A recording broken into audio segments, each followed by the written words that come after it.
Saudaraku yang dirahmati Allah, dalam hidup ini, banyak di antara kita yang merasa telah melakukan ibadah dengan benar. Kita merasa telah menjalankan sholat 5 waktu, menjaga wudhu, bahkan melaksanakan ibadah sunnah dengan tekun. Kita berdiri dalam shaf, ruku, sujud, mengangkat tangan menghadap Allah dengan penuh harap. Kita yakin bahwa ibadah itu kelak akan menyelamatkan kita di akhirat. Namun, sadarkah kita bahwa tidak semua sholat diterima di sisi Allah? Bahwa ada manusia yang sholat seumur hidup, tetapi ketika ia wafat dan memasuki alam kubur, kuburnya tetap disiksa. Dadanya seperti terhimpit batu besar, tubuhnya seperti diremas tanah, dan setiap helaan napasnya terasa seperti diseret dari tenggorokan yang kering. Ia menjerit, tetapi tidak ada satupun yang mampu mendengar. Mengapa itu bisa terjadi? Padahal ia sholat, sujud, ruku. Bukankah sholat itu adalah tiang agama? Bukankah sholat adalah amal pertama yang akan dihitung di hari kiamat? Benar. Tetapi Allah tidak melihat rupa dan gerakan saja. Ibadah tidak hanya tentang melakukan, tetapi tentang mengapa ia dilakukan. Karena ada satu kesalahan besar, satu dosa yang mampu menghapus cahaya sholat, membuat ibadah menjadi kosong dan menyisakan tubuh tanpa jiwa. Satu kesalahan yang diam-diam bersemayam di hati, tanpa disadari, tanpa dirasakan, namun menghancurkan segalanya. Kesalahan itu menjadi racun yang menudai amal. Kesalahan itu menjadikan sholat seperti jasad tanpa ruh. Kesalahan itu membuat sujud tidak mengangkat derajat, justru menjerumuskan ke dalam kelamnya azab. Kesalahan apa itu? Disinilah kita mulai memahami bahwa ibadah bukan sekadar ritual. Ibadah adalah pengolahan hati. Dan ketika hati rusak, sebesar apapun ibadahnya tidak akan bernilai. Saudaraku, kisah yang akan kita dengarkan berikut ini adalah peringatan. Bukan untuk menakut-nakuti, tetapi untuk membangunkan hati kita yang mungkin terlena. Karena bisa jadi kita termasuk orang yang dimaksud dalam kisah ini. Diceritakan bahwa di sebuah kampung, hiduplah seorang lelaki yang dikenal sebagai ahli ibadah. Setiap waktu azan berkumandang, ia selalu menjadi orang pertama yang datang ke masjid. Ia tidak pernah absen dari sholat berjamaah. Bajunya selalu bersih, janggutnya rapi, tutur katanya sopan. Orang-orang menghormatinya. Anak-anak melihatnya sebagai contoh. Para tetua kampung berkata, "Dialah orang soleh di kampung ini." Setiap orang yang memandangnya akan berkata dalam hati, "Sungguh beruntung orang ini. Sholatnya tak pernah tinggal. Pasti kuburnya akan bercahaya, pasti derajatnya tinggi di sisi Allah." Namun, Allah Maha mengetahui isi hati hambanya. Ketika ajal menjemputnya, ia dimandikan, dikafani, disolatkan, lalu dibawa ke liang lahat. Semua mengiringinya dengan tangis haru. Mereka yakin ia akan disambut dengan lembut di alam barzah. Tetapi malam pertama dalam kuburnya, sesuatu yang mengejutkan terjadi. Kuburannya menyempit, menekan tubuhnya hingga tulang-tulangnya saling menabrak. Napasnya terasa seperti dicekik dari dalam. Tanah seakan berubah menjadi tangan-tangan kasar yang meremas tubuhnya. Ia menjerit, "Ya Allah, aku sholat seumur hidupku. Mengapa aku disiksa?" Lalu datang malaikat dan berkata dengan suara yang lebih tajam dari pedang, lebih dingin dari es, dan lebih menusuk dari sembilu. "Benar, engkau sholat. Tapi sholatmu tidak mencegahmu dari merendahkan orang lain. Engkau merasa diri lebih baik dibanding mereka. Engkau memandang hina orang yang tidak seperti dirimu. Kesombonganmu menghapus cahaya sholatmu." Ternyata, di balik ibadahnya yang tampak indah, ada hati yang gelap. Ia sering memandang rendah tetangganya. Ia merasa dirinya suci. Ia berkata dalam hatinya, "Aku lebih dekat kepada Allah daripada mereka." Dan disitulah akhir dari amalnya. Saudaraku, inilah bahaya kesombongan dalam ibadah. Salat yang seharusnya membawamu mendekat kepada Allah justru menjadi alasanmu disiksa bila di dalamnya ada rasa bangga diri dan merendahkan sesama. Saudaraku yang dirahmati Allah, ada penyakit yang tidak terlihat oleh mata, tidak terdengar oleh telinga, tidak tercium oleh hidung. Tetapi penyakit ini menggerogoti hati, menghapus amal, meruntuhkan pahala, dan menjatuhkan seorang hamba ke dalam siksa kubur. Penyakit itu adalah kesombongan. Kesombongan adalah musuh paling dekat tetapi paling sulit disadari. Ia tidak datang dalam bentuk kata-kata, "Aku hebat, aku paling benar." Tidak. Kesombongan datang dalam bentuk rasa. Rasa bangga terhadap ibadah diri sendiri, rasa meremehkan ibadah orang lain, rasa menilai orang lain kurang baik dari kita. Kesombongan adalah warisan iblis. Ketika Allah memerintahkan sujud kepada Adam, iblis menolak dan berkata, "Aku lebih baik dari dia." Lihatlah, iblis tidak menolak karena ia tidak percaya kepada Allah. Iblis tidak menolak karena ia tidak tahu perintah tersebut berasal dari Rabb-Nya. Iblis menolak karena kesombongan. Dan sejak itu, kesombongan menjadi pintu pertama menuju kehancuran. Kesombongan tidak selalu muncul dalam ucapan, kadang hanya dalam bisikan halus.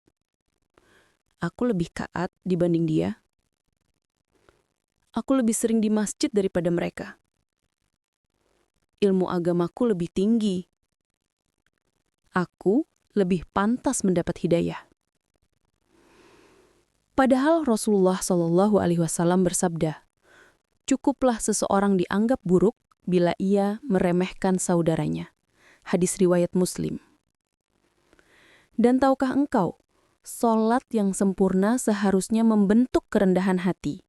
Semakin sering sujud, seharusnya semakin sadar bahwa kita hanyalah hamba yang lemah. Semakin banyak ruku, seharusnya semakin tunduk hati kita di hadapan Allah. Namun ketika salat dilakukan tanpa hati yang tunduk, salat itu menjadi sekadar gerakan tanpa ruh, tanpa cahaya. Salat yang benar menghancurkan kesombongan. Salat yang salah membesarkan kesombongan. Allah tidak membutuhkan sujud kita, kitalah yang membutuhkan Allah. Karena itu, saudaraku, jika engkau merasa bangga dengan ibadahmu, maka pada saat itu hati sedang sakit.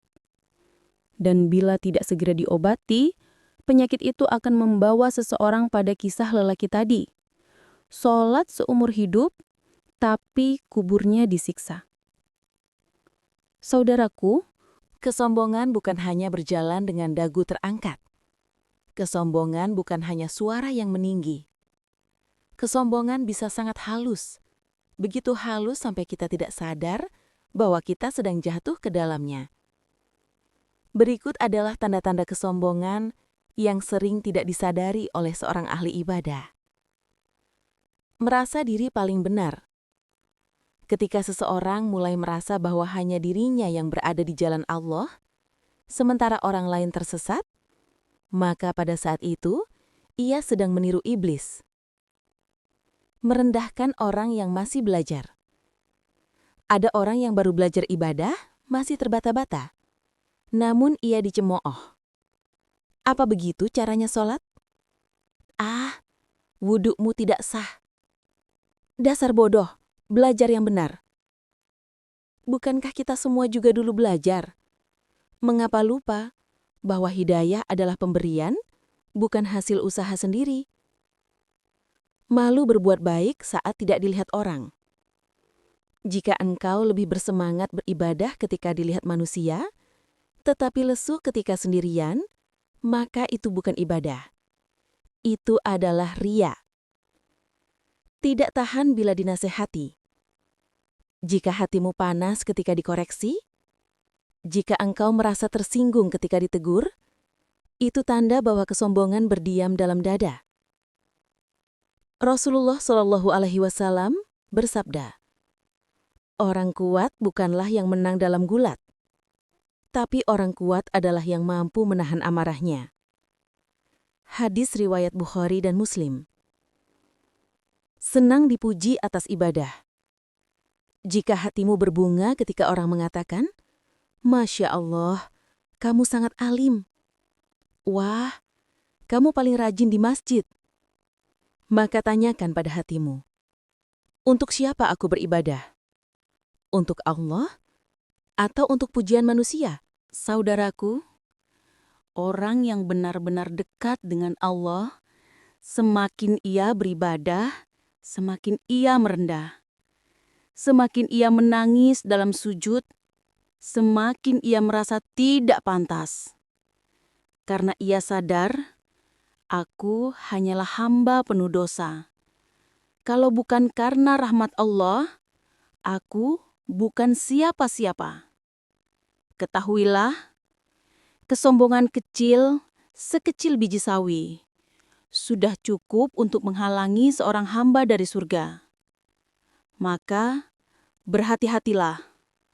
Jangan sampai ibadah yang kita banggakan justru menjadi sumber siksa kita. Saudaraku,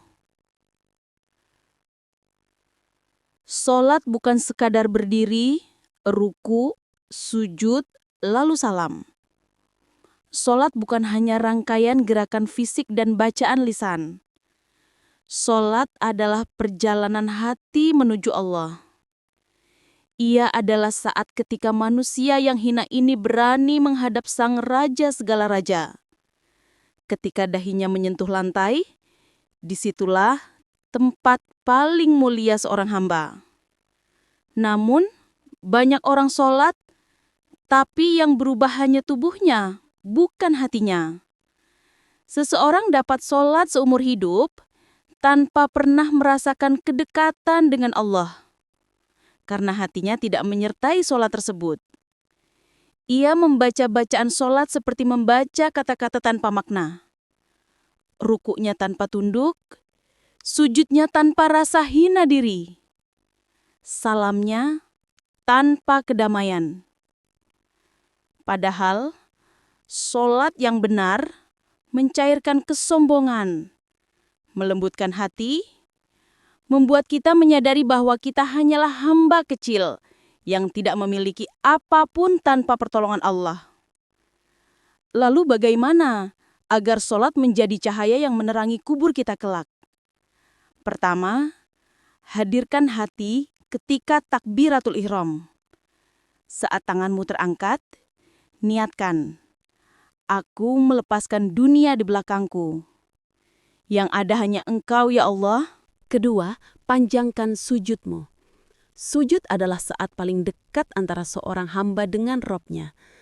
Pada sujud itulah kita mengakui kelemahan diri, memohon ampun, melepaskan kesombongan.